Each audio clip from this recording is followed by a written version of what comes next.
नाशिकच्या पेठ तालुक्यात भीषण पाणी टंचाई आहे। महिलांना डोंगरावर चढून पाणी आणण्याची वेळ आली आहे। पेठ तालुक्यातील अनेक पाड्यांवर विहिरींनीही तळ गाठलाय, तर घोटभर पाण्यासाठी जीव मुठीत घेऊन महिलांची कसरत सुरू आहे, असं भीषण वास्तव समोर आलंय। प्रशासनाकडे मागणी करून देखील नागरिकांनी पिण्याचं पाणी नसल्यानं दूषित पाण्याचा पिण्यासाठी वापर करण्याची वेळ आली आहे। जलजीवन मिशन योजनेपासूनही इथले ग्रामस्थ वंचित असून इथल्या नागरिकांची पायपीट कधी थांबणार असा सवाल या निमित्ताने उपस्थित होतोय। काय परिस्थिती कधीपासून आहे? आता 2 महिने झाले तटून पाणी नाही विहिरीला। किती पाणी मिळतं? पाणी आखी रात बसला तरी पाणी मिळत नाही इथं।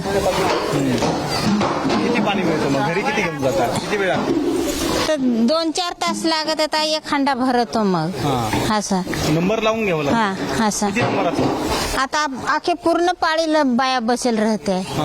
नळ आहे गावात, नळाला पाणी नाही. कधीपासून नळ गावात आहे? 1 वर्षापासून तर ते काही यांना नळ पण नाही दिल।